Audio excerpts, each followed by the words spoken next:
پروردگار بحروں بر، پروردگار بحروں۔ اعوذ باللہ من الشیطان الرجیم، بسم اللہ الرحمن الرحیم۔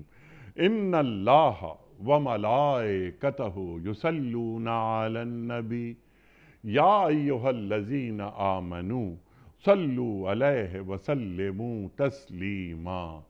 اللہم صل علی سیدنا و نبینا و شفیعنا و مولانا محمد وعلی آل محمد وبارک وسلم۔ محترم خواتین و حضرات، السلام علیکم۔ پیام صبح کے ساتھ ایک بار پھر حاضر میں ہوں آپ کا میزبان انیق احمد۔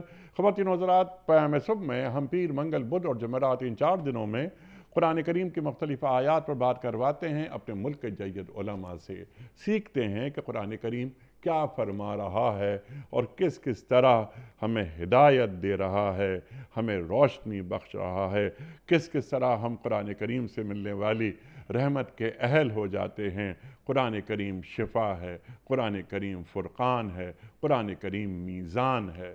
خواتین و حضرات، اپنے علماء کے ہم بڑے شکر گزار رہتے ہیں کہ وہ تشریف لاتے ہیں اور قرآن کریم سے ہمیں قریب کرتے ہیں، قرآن کریم کا علم ہم تک منتقل کرتے ہیں۔ لیکن 2 دن جمعہ اور ہفتہ، 2 دن سوال و جواب کے لیے ہم نے رکھے ہوئے ہیں۔ ان 2 دنوں میں ہم کیا کرتے ہیں کہ آپ کی جانب سے آئے ہوئے سوالات کو جمع کرتے ہیں اور اپنے ملک کے ایک جید عالم دین کی خدمت میں یہ سوالات پیش کرتے ہیں۔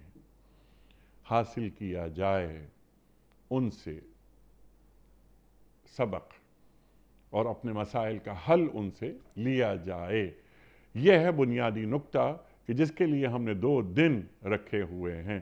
ہمارے ذہن میں کوئی کنفیوژن نہ رہے، خاص طور پر ہمارے نوجوانوں کے۔ ہمارا دین مکمل ہے، انفس و آفاق کا کوئی ایک مسئلہ بھی ایسا نہیں کہ جس کا حل ہمارے دین کے پاس نہ ہو۔ خواتین و حضرات، کچھ سوالات ہم پاکستان کے مختلف شہروں میں کھڑے ہو کر ریکارڈ کرتے ہیں، ان ویڈیو کوئسچنز کو بھی ہم مفتی صاحب کی خدمت میں پیش کرتے ہیں۔ خواتین و حضرات، ہمارے آج کے معزز مہمان محترم مفتی محمد نجیب صاحب۔ مفتی محمد نجیب صاحب ہمارے ملک کا ایک جانا مانا نام، کون آپ سے واقف نہیں؟ فارغ التحصیل، دارالعلوم کراچی۔ پاکستان میں پڑھا، پاکستان کے باہر پڑھا، اعلیٰ تعلیم آپ نے آسٹریلیا میں حاصل کی۔ آج کے جو جدید مسائل ہیں ان پر بھی آپ کی گہری نگاہ۔ خواتین و حضرات، مفتی محمد نجیب صاحب کو خوش آمدید کہتے ہوئے پروگرام کا آغاز اللہ تعالیٰ کے بابرکت نام سے سورۃ الضحیٰ۔ اعوذ باللہ من الشیطان الرجیم، بسم اللہ الرحمن الرحیم۔ والضحى والليل إذا سجى ما ودعك ربك وما قلى وللآخرة خير لك من الأولى وَلَسَوْفَ يُعْطِيكَ رَبُّكَ فَتَرْضَى أَلَمْ يَجِدْكَ يَتِيمًا فَآوَى وَوَجَدَكَ ضَالًّا فَهَدَى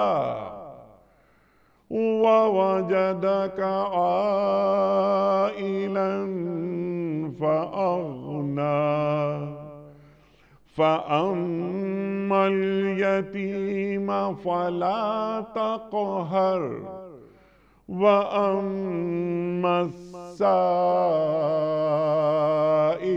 فَلَا تَنْهَرْ وَأَمَّا بِنِعْمَةِ رَبِّكَ فَحَدِّثْ۔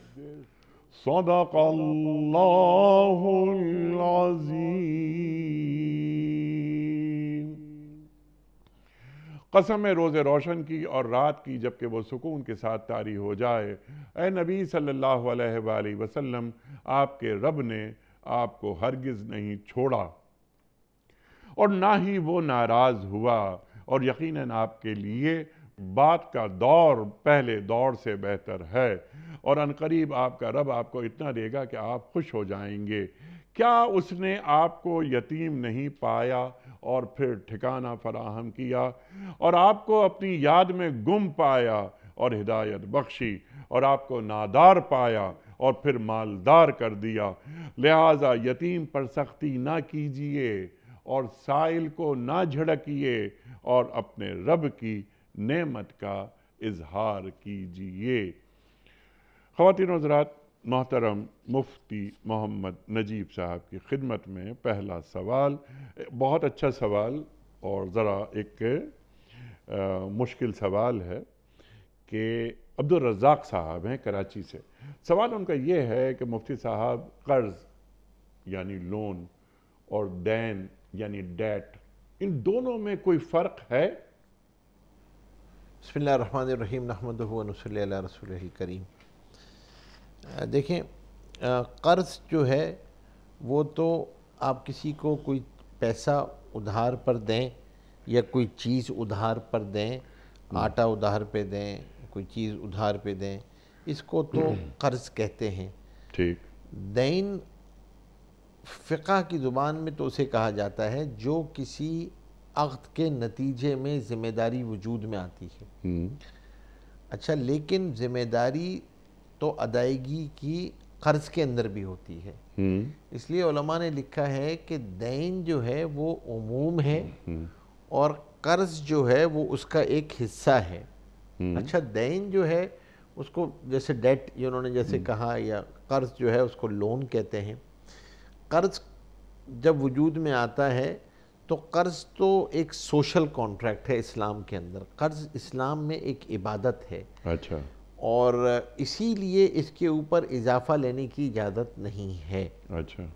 یعنی حضرت علی کرم اللہ وجہ کی مشہور حدیث ہے کہ جس میں فرمایا کہ ربا کی تعریف پوچھی گئی تو آپ نے فرمایا کل قرض جر نفعا فہو الربا، ہر وہ قرض جو اپنے ساتھ کسی نفع کو کھینچ کے لائے اسے سود کہتے ہیں، وہ ربا ہے۔ تو قرض کے اندر تو کچھ ریسٹرکشنز ہیں۔ اچھا، ڈیٹ جو ہے وہ کئی چیزوں کے نتیجے میں وجود میں آتا ہے۔ وہ وجود میں آتا ہے ادھار کی خرید و فروخت کے نتیجے میں بھی، جو بائر ہوتا ہے وہ ڈیٹر ہوتا ہے۔ اسی طریقے سے کوئی معاہدہ کرایہ داری ہو اور کرائے کا وجوب ہو چکا ہو تو بھی وہ ڈیٹر بن جاتا ہے۔ کوئی بھی ادائیگی کرنی ہو تو دین جو ہے وہ کھڑا ہو جاتا ہے، وہ ڈیٹ بن جاتا ہے۔ اچھا، ڈیٹ کے اندر جو فقہ کی میں نے آپ کو تعریف کی تو وہ یعنی کسی فائنینشیل ٹرانزیکشن کے نتیجے میں وجود میں آتا ہے قرض جو ہے، یہ دین جو ہے، ڈیٹ جو ہے۔ اور پھر ڈیٹ جو ہے وہ اس میں بھی جب ڈیٹ طے ہو جاتا ہے تو پھر ڈیٹ پہ بھی جیسے قرض پہ اضافہ جو ہے وہ کیا کہتے ہیں سود ہے، اسی طرح ڈیٹ پہ بھی اضافہ جو ہے وہ سود بن جاتا ہے۔ یعنی اگر ڈیٹ ٹائم پہ پے نہ ہو اور بولے کہ اب آپ پینلٹی پے کریں اس کے اوپر، تو وہ بھی ربا کے زمرے میں آ رہی ہوتی ہے۔ قرآن کریم نے اس کے لیے لفظ تداینتم بدین کا جو لفظ استعمال ہوا ہے، دین وہاں سے نکلا ہے، اور اس کے کچھ اصول ضوابط بھی بیان کیے ہوئے ہیں، خاص طور پہ کہ کوئی جب ایسا معاملہ ہو جس کے نتیجے میں دین وجود میں آتا ہو تو اس کو لکھ لینا چاہیے، اس کے اوپر گواہ مقرر کر لینا چاہیے، اس کو باقاعدہ رائٹنگ میں لے لینا چاہیے۔ وہ کوشش کرنا چاہیے کہ اس کو زبانی کلامی نہ رکھا جائے بلکہ اس کو تحریر میں لے لیا جائے اور اس کے اندر بات کی وضاحت کر دی جائے، چیزوں کو واضح کر دیا جائے۔ یہ بہت ضروری چیز ہے اس ڈیٹ کے مسئلے کے اندر، دین کے مسئلے کے اندر۔ تو ایک قرض ہے اور ایک ڈیٹ ہے۔ میں نے مکان کرائے پر لیا اور مہینے پورا ہو گیا تو اب میں جو ہوں وہ آٹومیٹکلی ڈیٹر بھی بن گیا ہوں، لیسی بھی ہوں لیکن ڈیٹر بھی ہوں میں، اور میں نے کرایہ ادا کرنا مجھ پہ واجب ہے، ادائیگی اور تو وہ مجھ پہ کرایہ جو ہے وہ دین بن گیا ہے۔ اچھا، وہ کرایہ دین میں تبدیل ہو گیا۔ میں نے کوئی چیز ادھار پر خریدی اور اب سمن کی ادائیگی جو ہے جو میں نے پرائز پے کرنی ہے وہ انسٹالمنٹس میں پے کرنی ہے، تو یہ پرائز یہ انسٹالمنٹس جو ہیں یہ ڈیٹ ہے مجھ کے اوپر، یہ دین بن گئے. تو یہ ہے اس کے درمیان فرق جو ہے یہ کلیئرٹی. ٹھیک، سبحان اللہ. عبداللہ صاحب کا سوال ہے کہ ہمارے علاقے میں مفتی صاحب باغات کی خرید و فروخت ہوتی ہے، جنوری فروری میں آموں کے باغات فروخت کر دیے جاتے ہیں، ایڈوانس ہی بس پیسے لے لیے اور بیچ دیے کہ پوری فصل آپ کی ہے، تو کیا یہ طریقہ جائز ہے؟ دیکھیں یہ جو طریقہ کار ہے یہ طریقہ کار جائز نہیں ہے، اور یہ حدیث میں بھی اس کا ذکر آتا ہے، اور بے قبل بدوء الثمار کہ آپ جو ہیں وہ پھل کے پکنے سے پہلے ہی اس کو فروخت کر دینا یہ جائز نہیں ہے. اور جیسے انہوں نے بتایا ہے بھی کہ بھئی آموں کی ہمارے آموں کی ایسی ہوتی ہیں دسمبر میں جنوری فروری کے اندر جو ہیں وہ آموں کے باغات بک جاتے ہیں، دسمبر سے پہلے بھی بک جاتے ہیں. ٹھیک. اچھا اب یہاں پر اس وقت تک تو آم کا بور بھی نہیں آیا ہوتا، ہمارے سندھ میں بور بھی جو ہے وہ جنوری کے آخر میں فروری میں جا کے بور آتا ہے. پھر وہ بور جو ہے وہ کیا کہتے ہیں پھل بننے تک وہ جو چھوٹی سی ایک کیری ہوتی ہے، گنجائش کیا ہے فقہاء نے یہ لکھا ہے کہ اس پھل کا وجود میں آ جائے، اتنا پھل آ جائے کہ وہ کسی کے استعمال میں ہو، چاہے پرندوں کے استعمال میں آنا شروع ہو جائے، اتنا بڑا پھل نظر آ جائے تو وہ پھل جو ہے وہ بیچنا، اب اس کی خرید و فروخت جو ہے وہ جائز ہے. اچھا ناجائز کیوں ہے؟ یہ بنیادی طور پہ دیکھیں کانٹریکٹ جو ہے نا اس کے 3 بنیادی ڈونٹس ہیں. ایک کہ جس کو نہیں کرنا، ایک سودی نہ ہو، کوئی سودی معاملہ اس کے اندر نہ ہو، کوئی قمار کا معاملہ نہ ہو، گیملنگ نہ ہو اس کے اندر، کوئی جوئے کا عنصر نہ ہو اس کے اندر. تیسری چیز یہ ہے کہ اس کے اندر غرر نہ ہو، انسرٹینٹی نہ ہو. ٹھیک. اچھا انسرٹینٹی کی شکلیں بہت ہیں، یہ جو شکل ہے یہ انسرٹینٹی کی شکل ہے. اچھا. کیونکہ یہ پتہ ہی نہیں ہے کہ ہوگا بھی یا نہیں ہوگا.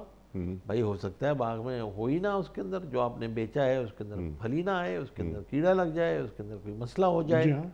اچھا اب سوال یہاں پر تو یہ تو ناجائز ہے، یہ بات سمجھ میں آ گئی کہ یہ بے فاسد ہے، یہ بے ناجائز ہے. اچھا اب اس کی صورتیں کیا ہیں؟ اس کی صورت یہ ہے کہ ایک صورت جو ہے شریعت میں حضور پاک صلی اللہ علیہ وسلم نے مدینہ منورہ میں ایک چیز کی اجازت دی، اور وہ تھی سلم. سلم کہتے ہیں. اچھا سلم جو ہے نا وہ ایکسیپشنز میں سے ہے، مستثنیات میں سے ہے. شریعت بے کے جو عمومی جنرل رولز ہیں اس سے ایکسیپشن ہے اس میں. کیا مطلب؟ اصل رول تو سیل کا یہ ہے کہ جو چیز آپ کے قبضے میں ہو، ایگزسٹ کرتی ہو اور وہ آئیڈینٹیفائیبل ہو، تب آپ اس کو جو ہے وہ کیا کہتے ہیں آپ بیچیں گے. لیکن یہاں پر سلم کے اندر، اور یہ آئی بھی کسانوں ہی کے لیے تھی کہ جب انہوں نے آ کے حضور پاک صلی اللہ علیہ وسلم سے مدینہ منورہ میں یہ کہا کہ اس سے پہلے تو ہم یہود سے سودی قرض لے لیتے تھے، اب تو سود کی ممانعت آ گئی ہے تو کیا کریں، تو اس پر یہ سلم آئی. یعنی سلم میں کیا ہوگا کہ اگر میرا باغ ہے آموں کا تو انیق صاحب پھر میں آپ کے ساتھ سلم کر لوں گا. کیا مطلب؟ ایڈوانس آموں کو آپ کو بیچ دوں گا اور آپ سے 100% اسپاٹ پہ پیمنٹ لے لوں گا. اچھا. تو ایڈوانس سے یہ شرط ہے سلم کی. یعنی سلم جو ہے وہ ادھار کریڈٹ سیل کی الٹ ہے بالکل. جو ادھار کی خرید و فروخت ہوتی ہے اس کے اندر اسپاٹ ڈیلیوری ہوتی ہے، چیز فوراً مل جاتی ہے، ادائیگی بعد میں ہوتی ہے. سلم میں ادائیگی 100% پہلے ہوتی ہے. ٹھیک. یعنی اگر آپ ٹھیکیدار ہیں اور میرے باغ کا آم آپ لینا چاہتے ہیں تو آپ مجھے 100% پیمنٹ کریں گے، اور میں آپ کو پھر ڈیلیوری کا ٹائم آپ کو ہم دے دیں گے. آپ آئیں گے اس کے اندر اس باغات کو اس کے لیں گے، اور پھر وہ ڈیلیوری جو ہے وہ کیا کہتے ہیں اپریل میں ہو یا مئی. ظاہر سی بات ہے آم آتا ہے کوئی 10-15 مئی کے بعد سے آم آنا شروع ہوتا ہے، تو آپ مئی میں رکھیں گے، کچھ جون میں رکھیں گے، کچھ جولائی میں رکھیں گے. ہمارے یہاں سندھ میں عام طور پہ جولائی تک ختم ہو جاتا ہے. اور تو اب یہ جو سلم کی ٹرانزیکشن ہے، اس ٹرانزیکشن کی ایک شرط تو یہ ہے. دوسری شرط یہ ہے کہ اس کے اندر آموں کی تعین ضروری ہوگی، اس کو آپ نے آئیڈینٹیفائیبل بنانا، یعنی اس کو اسپیسیفیکیشن اس طرح کی ہو کہ اس کے اندر کوئی ڈسپیوٹ نہ ہو۔ کیا مطلب؟ یعنی میں آپ کو یہ بتاؤں گا کہ بھائی، یا آپ مجھ سے کہیں گے کہ بھائی میں نے آپ سے سنجری خریدا ہے، اور سنجری بھی وہ ہے کہ جو کلو میں 2 چڑھتے ہیں، تو مطلب یہ کہ کم از کم آدھا کلو کا ہوگا وہ سنجری، یا آپ کہیں گے کہ بھائی بس کلو میں 4 چڑھیں، اس سے کم نہیں ہوگا وہ، تو ٹھیک ہے، آپ وہ سنجری کو ڈیفائن کر دیں، آپ کہ مجھے چونسا اتنا چاہیے، دسہری اتنا چاہیے، مجھے لنگڑا اتنا چاہیے، رٹول اتنا چاہیے۔ اب آپ نے جو ہے نا وہ پورے اس کو ڈیفائن کریں گے، اس کو باقاعدہ۔ اچھا، اور پھر ایک اور چیز ہے، آپ یہ شرط نہیں لگا سکتے کہ نجیب صاحب آپ کے باغ سے چاہیے، کیونکہ یہ تو انسرٹنٹی ہے کہ ہو سکتا ہے نجیب صاحب کے باغ میں ہو ہی نہ، کوئی کیڑا لگ جائے، کوئی مسئلہ ہو جائے۔ تو اگر خدا نخواستہ کچھ ہوگا تو پھر نجیب صاحب مارکیٹ سے آپ کو لے کے دیں گے۔ اچھا، مارکیٹ سے آپ کی کیٹیگری کو جو آپ نے ڈیفائن کی تھی، وہ کیٹیگری آپ کو لے کے دی جائے گی۔ ٹھیک، اسے کہتے ہیں سلم کی ٹرانزیکشن۔ یعنی جو اس وقت ہمارے ہاں آڑت کا کاروبار ہوتا ہے، تو اگر آپ یہ پوچھیں کہ آڑت کے کاروبار کے شریعہ کمپلائنٹ آلٹرنیٹیو کیا ہے، تو وہ سلم ہے، سلم کی ٹرانزیکشن ہے۔ تو آپ یہاں پر 2 راستے ہیں جو انہوں نے سوال پوچھا ہے سائل جو ہیں، یا تو وہ سلم کے ساتھ معاملہ کر لیں، یا پھر اس کو تھوڑا ڈیلے کریں، یعنی اس کو، اس ٹھیکیداری کے معاہدے کو تھوڑا سا ڈیلے کریں اور اس کو لے جائیں مارچ تک۔ اچھا، کہ جب وہ کیری آ جائے، اتنی بڑی ہو جائے کہ اس پہ پرندے آنے لگیں، تو اب جو ہے پھر اس وقت جو ہے اس کو بیچ دیے، کیونکہ وہ ظاہر ہو چکی ہوتی ہے، بور سے وہ کیری میں تبدیل ہو چکی ہوتی ہے۔ اچھا، تو یہ ہے بنیادی طور پہ باغات کے اندر، اور یہ مسئلہ صرف آم کا نہیں ہے، کنو کے اندر بھی یہی مسئلہ ہے، اور امرود کے اندر بھی یہی مسئلہ ہے، چیکو میں بھی یہی مسئلہ ہے۔ ہمارے ہاں جو پھل ہیں ان کے عام طور پر جو ہے وہ ان کے ساتھ یہ والے مسئلے ہیں، یہ سب کے ساتھ ہیں۔ مطلب وہ پروڈکٹ سامنے نہیں ہے۔ جی، یہ بیوعات جو ہیں، یہاں پر بہت بڑا ایک عنصر ہمارے ساتھ یہ ہے کہ ہم عمومی طور پہ ان معاملات کی لائن کو دین کا حصہ ہی نہیں سمجھتے، تو سیکھتا بھی نہیں ہے کوئی، پوچھتا بھی نہیں ہے کوئی۔ مطلب اس کو عبادت کی طرح تو نہیں سیکھا جاتا، جیسے نماز عبادت کی طرح سیکھی جاتی ہے، معاملات کو اس طرح سیکھا نہیں جاتا۔ حالانکہ معاملات دین کا بہت بنیادی حصہ ہے، سارا آپ کا حلال حرام کا تعلق آپ کے معاملات سے ہے، آپ کی عبادات کا تحفظ تو آپ کے معاملات ہیں۔ تو معاملات کو سیکھنا، اور اس کو اب بھائی اگر میں، اب ظاہر سی بات ہے، یہ جو انہوں نے مثال دی ہے، مثال کے طور پہ یہ یقیناً ان کا کوئی باغ ہوگا آم کا، جو انہوں نے سوال پوچھا ہے جو بھی، تو اب ان کے لیے کیا سیکھنا فرض ہے کہ آم بیچا کس طرح جاتا ہے، خریدا کیسے جاتا ہے، پھر عشر کے مسائل کیا ہیں۔ ظاہر سی بات ہے، آپ کی زمین نہیں ہے تو آپ کو عشر سیکھنا فرض نہیں ہے، ان پہ تو عشر سیکھنا فرض ہے۔ جس شعبہ زندگی سے آپ کا تعلق ہے، اس شعبہ زندگی میں اللہ کا کیا حکم ہے، حضور پاک صلی اللہ علیہ وسلم کا کیا طریقہ ہے، اس کا علم سیکھنا فرض عین ہے۔ یہ فرض ہے، آپشنل نالج نہیں ہے، فرض ہے۔ کیونکہ تاکہ آپ کے باغبانی بھی دین بنے، یہاں پر باغات میں بھی جو ہے وہ دین بنے، آپ کا معاملہ بھی دین بنے، اس کے لیے ضروری ہوتا ہے کہ اس علم کو سیکھا جائے۔ اور یہ ہمارے ہاں اس حوالے سے بہت زیادہ غفلت ہے کہ ہم اپنے کاروباری معاملات کو علماء سے نہیں سیکھتے، اپنے معاملات کو علماء کے پاس نہیں لے کے جاتے، اور عام طور پہ رویہ یہ ہے کہ اس کو دین کا حصہ ہی نہیں سمجھا جاتا۔ اس کے فیصلے عرف پہ ہوتے ہیں، نارمز پہ ہوتے ہیں، بس جس طرح ہم کرتے آ رہے ہیں، جیسے بڑوں کو کرتے ہوئے دیکھا ہے، بس اسی طرح کرتے چلے آ رہے ہیں۔ لیکن کبھی کسی عالم کے پاس جا کے، بلکہ یہاں تک اس پہ کیا، زکوٰۃ کو بھی کسی سے نہیں پوچھتے ہیں جا کے، زکوٰۃ بھی پرسیپشنز پہ نکال رہے ہوتے ہیں، اور یہ بھی پرسیپشنز اور مارکیٹ نارمز پہ فیصلے کر رہے ہوتے ہیں۔ تو اگر وہ نارم غلط ہے، شرعن غلط ہے، تو اس پہ اسی طرح کا ہو رہا ہوتا ہے۔ تو چاہے وہ کھجور ہو، چاہے وہ آم ہو، چاہے وہ کیلا ہو، چاہے وہ چیکو ہو، چاہے امرود ہو، چاہے کنو ہو، جو بھی ہمارے فروٹس ہیں جو ہمارے یہاں ہوتے ہیں، اور کیونکہ ہم تو ایک زرعی ملک ہیں، اللہ کا فضل ہے، کرم ہے کہ ہر طرح کا موسم یہاں پہ موجود ہے، ہر طرح کی زمین ہے۔ تو اب ٹھنڈے علاقے سیب ہیں، انگور ہیں، یہ سارے اسٹرابریز ہیں، تو یہ آپ کے پاس تو ایک ماشاءاللہ پوری ویرائٹی ہے۔ تو اب اس میں اس کو جاری کرنا اور اس کو سیکھنا کہ میں اپنے کس طرح کاروباری زندگی کو درست کر لوں، اس کو شریعت کے مطابق کر لوں، آنے والی آمدنی حلال ہو جائے، اس حلال کے لیے شرط ہے کہ علم کو سیکھیں۔ سبحان اس اللہ۔ کے بغیر دیکھیں اور آپ نے اگنورنس کیا اچھی بات فرمائی کہ جس کا جو شعبہ ہے وہ اس شعبے کے تعلق سے سیکھے۔ سیکھ ہر یہ شعبہ، باغبانی کی بات ہو رہی ہے۔ ایک استاد، اس کو ہمارا دین کیسا دیکھنا چاہتا ہے، طبیب، ایک ڈاکٹر کو اس کو کیسا دیکھنا چاہتا کیسا ہے، دیکھنا چاہتا اللہ حاضل قیاس، اللہ اکبر۔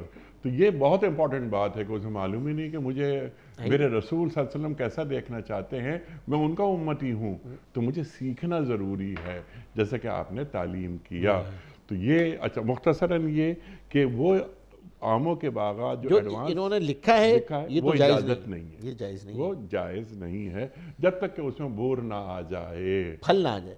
بور تو پھول ہے، اچھا وہ پھول کیری میں کنورٹ ہو، کیری میں کنورٹ ہو، اور وہ کیری کیونکہ پھول پہ پرندے نہیں آتے، اچھا یہ بور ہوئے گا، بور نکلے گا، بور کے بعد جو ہے وہ پھر اس کا پھل نکلے گا، ٹھیک ہے۔ جو اگر کیری آ کی جائے شکل جس کو آ پھل آنا، گئی، پرندے آنا شروع ہو جائیں تو وہ میں آپ سے عرض کیا نا جیسے مارچ ہے تو آپ مارچ میں سودا کر لیں۔ اچھا عام طور پہ خاص طور پہ میں سندھ کی بات کر رہا ہوں، مجھے نہیں پتا، ہم لوگ عام طور پہ ہماری ڈیوریشن جو ہے وہ 10 دن سے فرق چل رہی ہوتی ہیں، اچھا اور مطلب پھل ہو یا سبزی ہو یا کھیت ہو، سب سے پہلے آپ کے شہر میں آتی ہے، ٹھیک، اور پھر یہاں سے آگے چلنا شروع ہوتی ہے موسم کے اعتبار سے۔ جی ہاں، چیز پہلے کراچی میں سب سے پہلے آتی ہے، اور پھر آم بھی سب سے پہلے اسی اس پہ آتا ہے سب سے پہلے، اور پھر اس کے بعد جو ہے وہ کیونکہ بڑی مارکیٹ ہے نا، ہاں ناٹ بڑی مارکیٹ، ہاں، it because of the climate, not because of the آم اگتا لگتا ہی آم سب سے پہلے آپ کے یہاں ہے، کراچی میں، سب سے پہلے اس کراچی کے علاقے میں آئے گا، کراچی میرپور خاص یہ جو پٹی ہے، پھر اس کے 10 دن بعد کراچی میرپور خاص، یہ آپ نے یوں تو یہ پٹی دو ہے، شہر ایک سانس میں لے لیے، جی، تو یوں کراچی اور میرپور خاص قریب قریب ہیں۔ نہیں یہ ایک پٹی ہے، اس پر سب سے پہلے آئے گا کراچی۔ میں وہی سوچا ٹھٹا تھا کراچی میں آم کب سے ہونے لگے، نہیں، کراچی میں ٹھٹا اس علاقے میں آم ہوتے ہیں، آپ کون سے علاقے میں؟ میں کراچی کا خمیر ہوں۔ نہیں تو آپ خمیر ہیں، تو اس خمیر میں آپ نے کئی گھروں میں درخت دیکھے ہوں گے نا آم کے، وہ ایک یہ فصل کی بات، باغات کی بات ہاں تو ہو رہی ہے نا۔ باغات جو ہیں جو آپ کے پہلے جو قریب ترین آپ کے ٹھٹا کے باغات جی ہیں ٹھٹا، وہاں پہلے آئیں گے۔ جی بالکل ٹھٹا، آگے انٹیریئر سے اب جب آپ چلتے جائیں گے نا سندھڑی کی بات کی تھی، تو ہمارا سندھ کا جو آم ہے سندھڑی، جی سبحان اللہ سبحان اللہ، کیا بات ہے۔ اب آپ کے پاس جو ہے وہ ملتان میں اور میرپور خاص میں کوئی مہینے کا فرق ہوگا آنے میں، ٹھیک ہے، تو آپ کا یہ اللہ کا کرم ہے، احسان ہے کہ اللہ آپ کا یعنی آپ کے پاس جو ٹائم، پاکستان اللہ تبارک و تعالیٰ کی اتنی بڑی نعمت ہے ڈیموگرافکلی کہ آپ دیکھیں نا گندم ہے نا، یہ مارچ سے آپ کی کٹنا شروع ہوتی ہے، یہاں سے مارچ میں آنا شروع ہو جائے گی گندم۔ کراچی کے اطراف میں جو آپ کے پاس گندم کٹے گی یہاں سے ٹھٹا، اور پھر اس علاقے میں یہ مارچ ہوگا، اور فروری کے آخر مارچ سے، اور پھر جا کر اگست میں جا کر جو ہے وہ چترال کی اور سیاچن کے نیچے جو ہے وہ وہاں پر گندم کٹ رہی ہوگی۔ اس پورے ٹائم ڈیوریشن میں گندم ملک کے اندر موجود ہے، کہیں کہیں کہیں کہیں یہ نعمت آپ سوچیں نا، آپ کے پاس 52 ڈگری بھی ہے اور -50 بھی ہے، دو ٹیمپریچر آپ کے پاس، اتنی ٹیمپریچر کی ویرائٹی آپ کے پاس موجود ہے۔ سبحان اللہ، اللہ نے اس کو جس نعمتوں سے نوازا ہے تو ہم تصور ہی نہیں کر سکتے۔ سبحان اللہ، پاکستان کتنی بڑی نعمت، بہت بڑی نعمت ہے، اور اتنی بڑی، اتنے سے اس میں آپ کے موسم کے تغیرات جتنے ہیں، زمین ہر طرح کی فصل آپ اگا سکتے ہیں، ہر طرح کی چیز، آپ زیتون لگانا چاہیں تو زیتون لگا سکتے ہیں، آپ کے پاس ہر طرح کے پھل آپ کے پاس موجود ہیں، کیونکہ ہر طرح کا موسم موجود ہے آپ کے پاس۔ سبحان اللہ، کاش اس نعمت کی قدر کرنا ہم سیکھ لیں، بے شک سیکھ لیں، اور اس کو شکر ادا کرنا سیکھیں۔ انتظار الحسن صاحب کا سوال ہے آپ کی خدمت میں کہ مفتی صاحب ہم سلام بھی کرتے ہیں اور مصافحہ بھی کرتے ہیں، سلام اور مصافحے کا شرعی طریقہ کیا ہے؟ اچھا سوال ہے۔ دیکھیں سلام جو ہے وہ تو مسلمان کے لیے اس کا جو ہے السلام علیکم ورحمۃ اللہ وبرکاتہ، اچھا، پورا سلام کرنا چاہیے، ہر سلام پہ 10 نیکیاں مل رہی ہوتی ہیں، 30 نیکی ہیں پوری، اور سلام کرنا سنت ہے، جواب دینا واجب ہے، اور اس کی سلام کی تکمیل جو ہے وہ مصافحہ ہے۔ مصافحہ جو ہے جو حدیث میں آتا ہے وہ دونوں ہاتھوں سے ہی کیا جاتا ہے، اچھا دونوں ہاتھوں سے مصافحہ کرنا چاہیے۔ حدیث میں آتا ہے کہ جب مصافحہ کرتے ہیں دو مسلمان، اللہ تبارک و تعالی ان کے ہاتھ چھوڑنے سے پہلے پہلے ان کے گناہ معاف فرما دیتے ہیں، اللہ ان کے اکبر۔ گناہ معاف ہو جاتے ہیں۔ اور اس میں ہر سلام کے لیے مصافحہ کوئی ضروری نہیں ہے، مصافحہ تو ایک تکمیل ہے اس سلام کی۔ اگر سامنے والا آپ کے پاس آیا ہے ہر وقت کرنا بھی نہیں چاہیے، لیکن علماء نے سلام کے بھی کچھ آداب لکھے ہیں سلام میں، کہ خاص طور پہ جب آپ داخل ہوں کسی جگہ پہ تو آپ ہی سلام کریں گے، آپ اگر چل رہے ہیں تو ظاہر سی بات ہے بیٹھنے والے کو آپ سلام کریں گے، چھوٹے جو ہیں وہ بڑوں کو سلام کریں گے، تو آپ جو ہیں وہ اگر سواری پر ہیں تو آپ کوئی نیچے ہے تو اس کو آپ سلام کریں گے۔ پھر اسی طریقے سے آپ اگر مسجد کے اندر داخل ہوں اور مسجد میں لوگ آپ کی طرف کوئی متوجہ ہو تو آپ سلام کیجئے۔ مسجد میں تو لوگ عبادت میں ہیں تو آپ زور سے سلام کرنے کی اجازت نہیں ہے وہاں پہ۔ یہ جو ایک ہوتا ہے نا، آپ داخل ہوئے بہت زور سے سلام کر دیا، تو کوئی ذکر کر رہا ہے، کوئی تلاوت کر رہا ہے، کسی جگہ پر ہے۔ اسی طریقے سے جو ہے آپ اگر کیا کہتے ہیں بیت الخلاء میں ہیں تو جواب دینا آپ کے لیے ضروری نہیں ہے۔ کوئی آدمی کھانا کھا رہا ہے تو اس کو زور سے سلام نہیں کرنا چاہیے اور کھانا کھاتے وقت، اور پھر اسی طریقے سے کوئی آدمی درس دے رہا ہے تو اس کو سلام نہیں کرنا چاہیے۔ کوئی آدمی مجلس میں مشغول ہے اور آپ اس مجلس میں داخل ہوئے تو اگر ایک آدمی نے مصافحہ کر لیا تو کافی ہے، سب سے مصافحہ کرنا ضروری نہیں ہے آپ کا کہ آپ ہر ایک سے مصافحہ کرنا شروع کریں گے۔ تو آپ کہیں پہ سلام کر کے احترام سے بیٹھ جائیں، آپ کی طرف متوجہ ہو تو آپ اس کو سلام کریں، وہ متوجہ نہیں ہوا ہے تو زور سے سلام کرنے کی ضرورت نہیں کہ اس کو درس روک کے آپ کا جواب دینا پڑے۔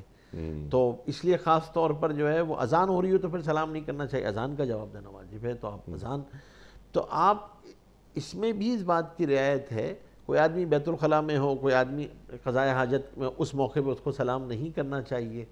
تو سلام کے لیے بھی ہمیں اس بات کا لحاظ رکھنا چاہیے۔ ہاں لیکن یہ تو ہے جو جہاں پہ آپ کیا کریں، لیکن ویسے عمومی طور پہ حکم یہ ہے کہ آپ سلام کو پھیلاؤ، کیونکہ سلام کے ذریعے دلوں میں محبتیں پیدا ہوتی ہیں، دلوں میں انس پیدا ہوتا ہے، اور سلام، ہمارا سلام مستقل دعا ہے کہ ہم یہ دعا کرتے ہیں کہ اللہ تبارک و تعالیٰ آپ پہ سلامتی اور برکت کا معاملہ رکھے۔ سبحان اللہ۔ تو ایک دوسرے کے لیے محبتیں پیدا ہوتی ہیں، تو سلام کو پھیلانا چاہیے، اور حکم یہی ہے کہ بھائی جانے انجانے کو سلام کرو۔ یہ نہیں ہے کہ جس کو آپ جانتے ہو اس کو سلام کرو، جس کو نہیں جانتے اس کو سلام، بلکہ سلام کو پھیلانا چاہیے، عادت ڈالنی چاہیے سلام کو پھیلانے کی، اور اس کی کوشش کرنی چاہیے۔ ہاں، اور بغیر آپ سلام کے صرف اور صرف مصافحہ کرنا یہ مناسب نہیں ہے، یہ عمل جو ہے یہ عمل مناسب نہیں ہے ٹھیک۔ کہ آپ مصافحہ تو کریں لیکن سلام نہ کریں۔ تو یہ تو کوئی رسم ہے، یہ کوئی عبادت نہیں ہے، ہمارا تو یہ شعار ہے، اس کا ایک خاص طریقہ کار ہے۔ جی اس کے اندر یہ نہیں ہے کہ آپ جو ہیں وہ صرف ہاتھ ہلا دیں یا ہاتھ ملا دیں اور زبان سے سلام نہ کریں۔ ٹھیک ہے۔ زبان سے اچھا، سلام اگر کرنا صرف سلام کر دیا گیا لیکن مصافحہ نہ کیا کوئی گیا، کوئی ضرورت نہیں، مصافحہ تو ویسے بھی کوئی، اگر کوئی آپ نے صرف سلام کر دیا، اصل سلام ہے، اصل سلام ہے۔ اصل تو سلام ہے، مصافحہ کیا سلام نہیں کیا تو یہ درست نہیں ہے۔ سبحان اللہ۔ یہ درست آپ نے عمل بات نہیں ہے۔ فرمائی کہ سلام کو پھیلاؤ، ہاں، اللہ کے رسول فرما رہے ہیں صلی اللہ علیہ وآلہ وسلم، افشوا السلام سلام وَأَطْعِمُوا الطَّعَامَ، سلام کو پھیلاؤ اور کھانا کھلانے کو پھیلاؤ۔ لوگوں کو کھانا کھلاؤ، بالکل اللہ صحیح فرمایا۔ اکبر، لوگوں کو کھانا کھلاؤ، کتنا اجر ہے اس بے شک، کام کا۔ شمسہ عرفان صاحبہ، ان کا سوال یہ ہے کہ ہمارے ہاں بیوہ عورت اگر دوسری شادی کر لے تو ہمارے خاندان میں مرحوم شوہر کی وراثت میں سے بیوہ کا حصہ یا تو دیتے نہیں، اگر دے بھی دیں تو واپس لے لیتے ہیں۔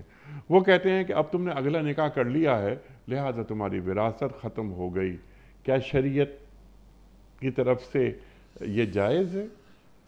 نہیں، یہ عمل جو ہے یہ تو ناجائز عمل ہے، ظاہر سی بات ہے، اس کا حصہ ہے اور اس کے حصے کو کوئی روک نہیں سکتا، اس مرحوم شوہر کا حصہ ہے جی اور وہ اس کا موجود، یہ تو حق اس کا ختم ہوتا ہے دوسری شادی سے، پرورش کا، بچوں کی پرورش کا حق جو ہے وہ اس سے چھن جاتا ہے، لیکن وراثت کا تو اس سے کوئی تعلق نہیں ہے، وراثت تو اس کو ملے گی ہر صورت میں۔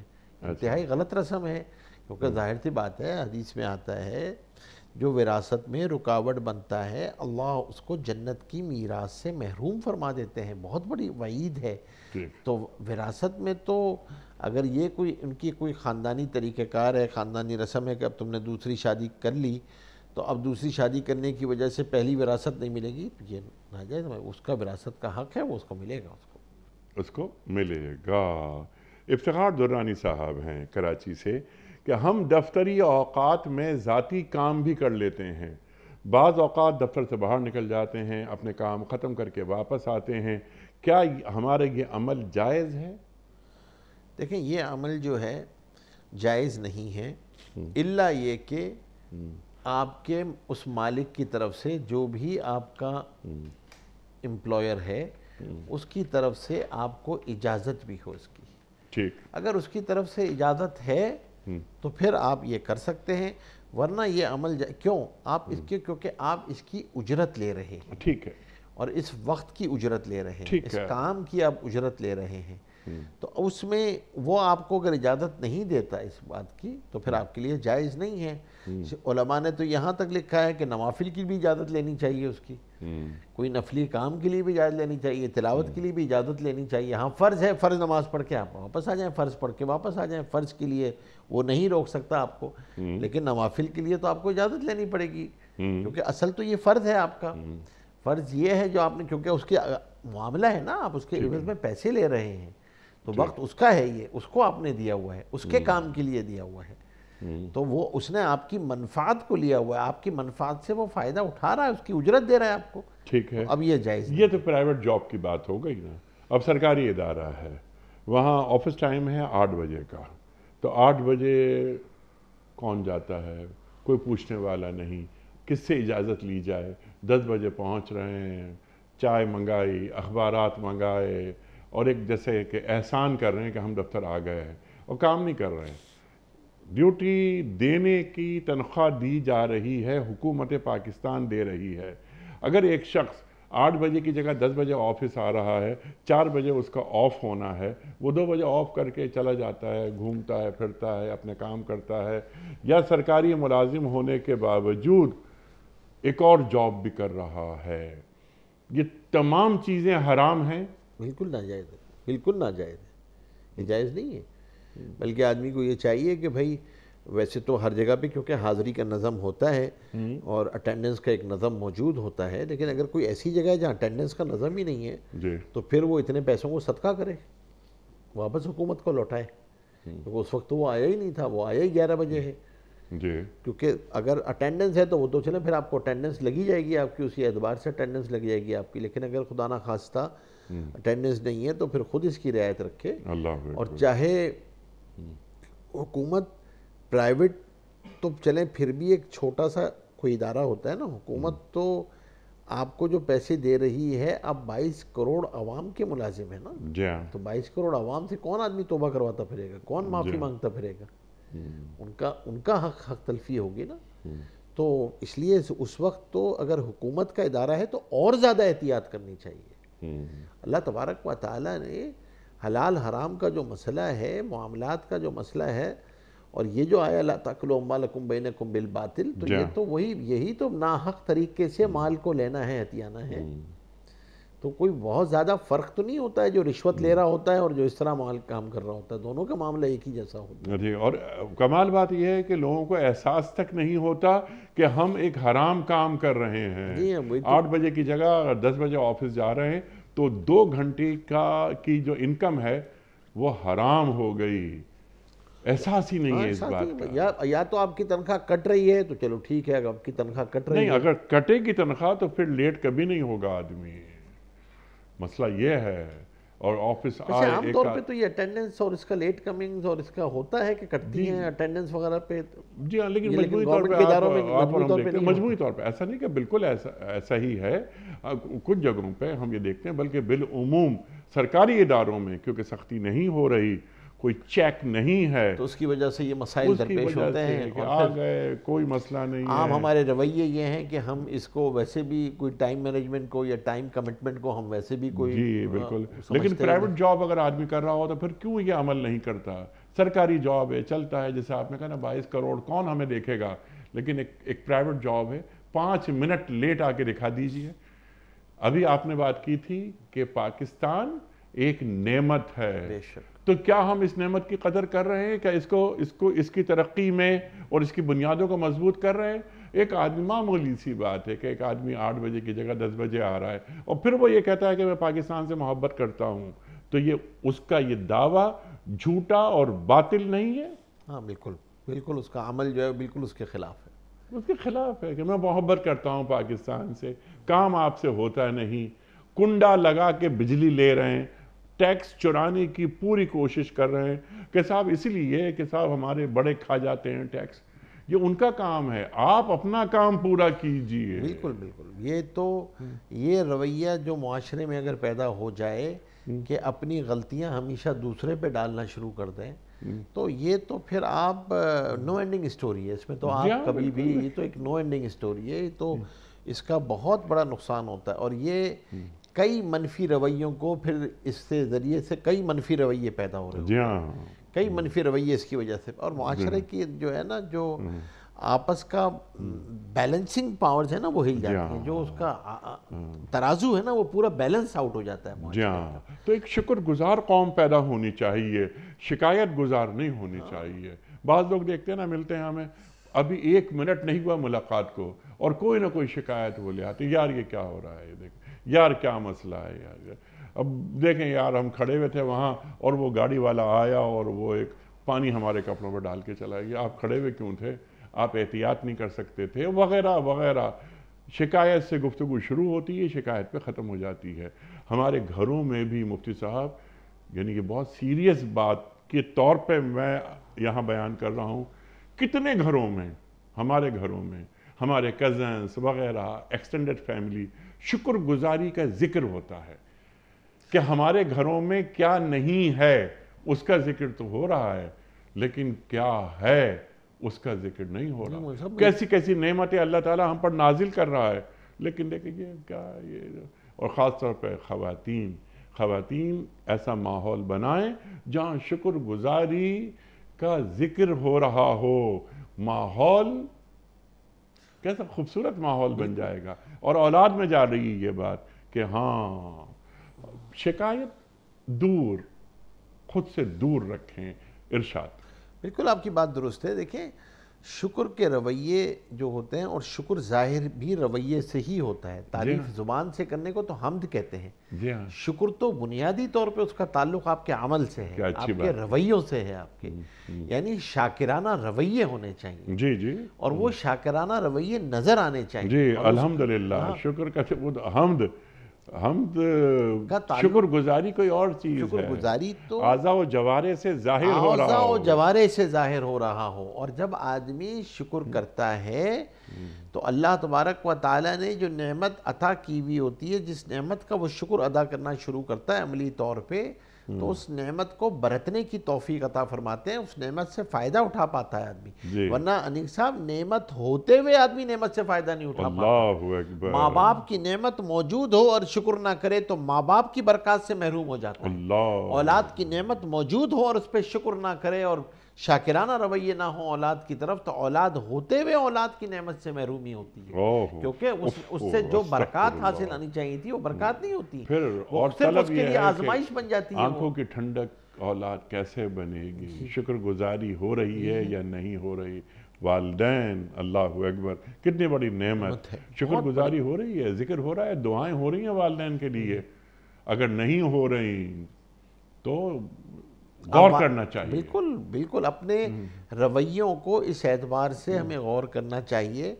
آسان طریقہ یہ ہے کہ کم از کم اس پروگرام کی توسط سے کہ 5 منٹ نکالیں اور شکر کا مراقبہ کریں، سبحان اللہ، سبحان 5-10 منٹ نکال کے اللہ کی نعمتوں کو شمار کریں۔ جب آپ ڈائننگ ٹیبل پہ بیٹھیں، دسترخوان پہ بیٹھیں، بچوں کے ساتھ بیٹھیں، تو شکر کی ان کو عادت ڈلوائیں اور ان سے کہیں نعمتوں کو شمار کرو، عادت ڈالیں نعمتوں کو شمار، ایک ایک لقمہ جو ہے وہ نعمت ہے، اس لقمے کے یا اللہ تو نے یہ لقمہ عطا فرمایا، مجھے پکڑنے کی توفیق عطا فرمائی، یا اللہ اس کو ہضم کرا دے، اور یا اللہ عافیت کے ساتھ اسے ہضم ہو جائے، یا اللہ جو طاقت آئے اسے اپنی عبادت میں استعمال کر دے۔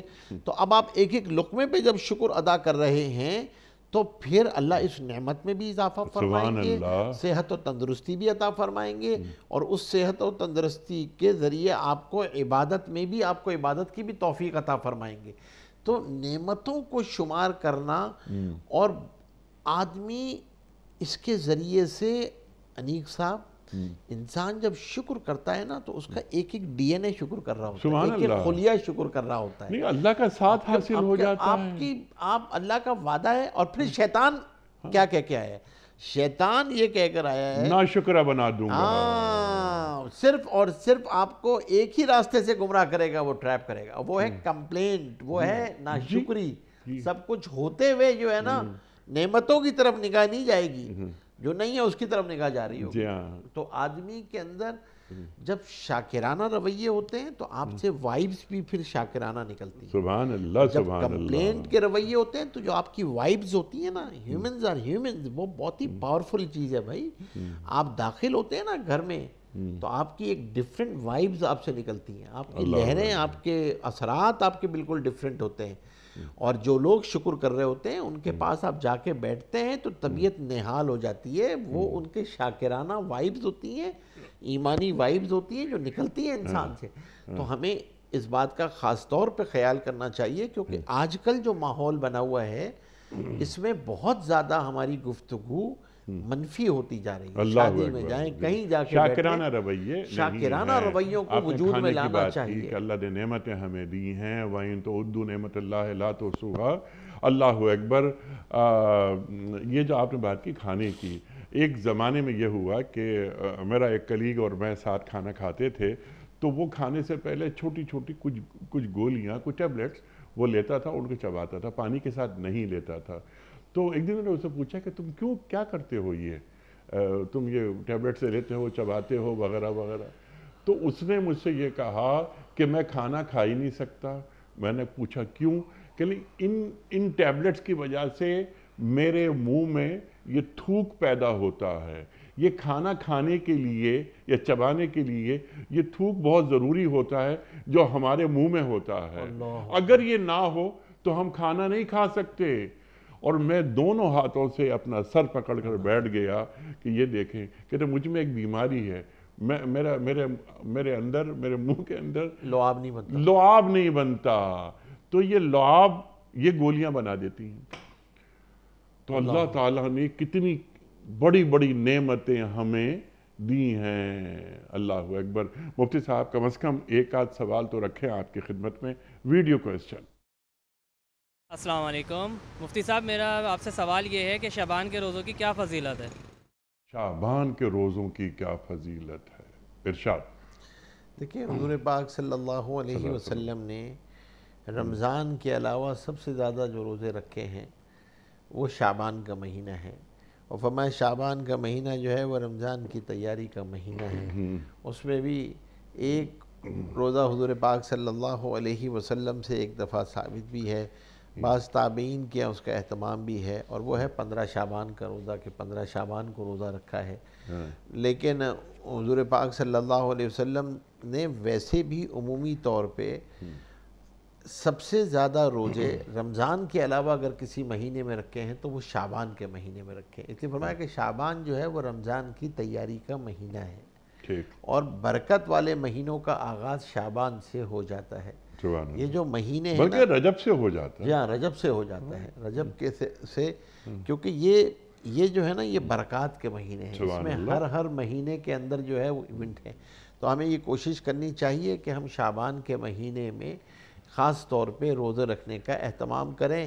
ویسے بھی حضور پاک صلی اللہ علیہ وسلم کی سنت ہے پیر اور جمعرات کا روزہ، لیکن شعبان میں پھر اس کا خاص طور پہ اہتمام کر لیا جائے۔ شعبان کے اندر یہ رمضان کی تیاری کا استعداد کا مہینہ ہے۔ سبحان اللہ، سبحان اللہ۔ ایک سوال مزید مفتی صاحب کے لیے۔ مفتی صاحب، آپ سے میرا یہ سوال ہے کہ سچ بولنے والے کا لوگ آج کل مذاق اڑاتے ہیں اور جھوٹ بولنے والے کو لوگ برا نہیں سمجھاتا، اس بارے میں آپ کیا کہنا چاہیں گے؟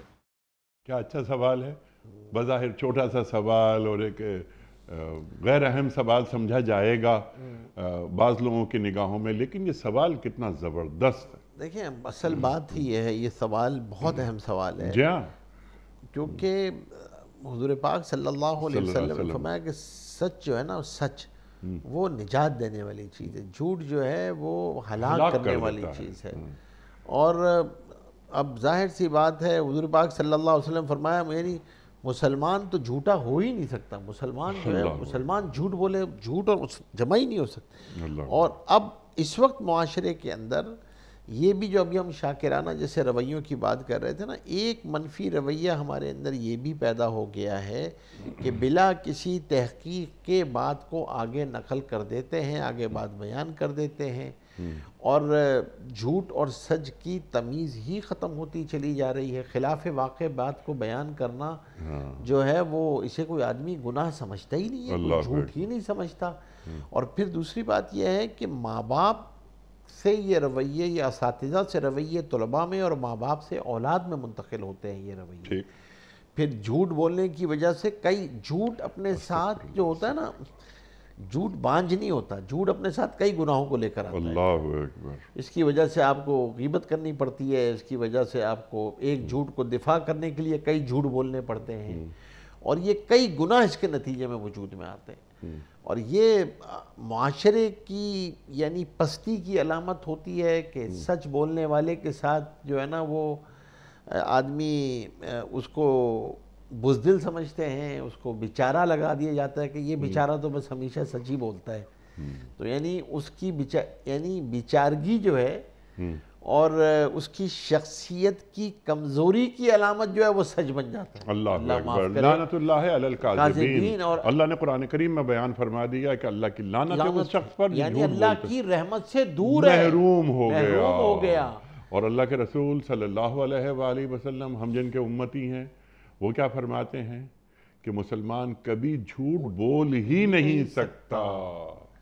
تو ہم اپنی عام ہم کس کے گفتگو امتی اندر ہیں تو اس بات کا ہمیں خاص طور پہ خیال بھی کرنا چاہیے، لحاظ بھی کرنا چاہیے، اور معاشرتی سطح پہ اس بات کو خاص طور پہ چلانا چاہیے، کیونکہ یہ ایک اچھے صحت مند معاشروں کی پرومیننٹ ویلیوز میں ہوتا ہے سبحان کہ اللہ۔ اپنی کمٹمنٹ سچ کہ آدمی جگہوں پہ اچھے صحت مند معاشرے جو آج دنیا میں مانے جاتے ہیں وہاں پہ جھوٹ کا تصور نہیں ہوتا کہ آپ اللہ اکبر۔ کوئی جھوٹ بولیں اور گے۔ ہماری قدر ہے استعمال کہیں اور ہو رہی ہے، اقدار ہماری تھی، ہماری اقدار ہے، ہماری قدر ہے جھوٹ نہ بولنا۔ اللہ اکبر۔ مفتی صاحب میں آپ کا بڑا ممنون، بڑا شکر گزار آپ تشریف لائے۔ خواتین و حضرات، ہمارے علماء اللہ سلامت رکھے انہیں تشریف لاتے ہیں اور ہماری علمی کمی کو دور کر دیتے ہیں، ہمیں قرآن سے قریب کرتے ہیں۔ وقت مکمل ہوا ہمارے آج کے پروگرام کا۔ پیام صبح کا اختتام ہوتا ہے روزانہ ایک قول پر، اور وہ قول ہوتا ہے صاحب نہج البلاغہ امیر المومنین حضرت علی مرتضیٰ کرم اللہ وجہہ کا۔ آپ فرماتے ہیں جو بھی جہنم کی آگ سے ڈرتا ہے وہ حرام چیزوں سے اجتناب کرتا ہے۔ جو بھی جہنم کی آگ سے ڈرتا ہے وہ حرام چیزوں سے اجتناب کرتا ہے۔ سبحان اللہ سبحان اللہ۔ اپنے میزبان انیق احمد کو کل تک کے لیے اجازت، خدا حافظ۔ پروردگار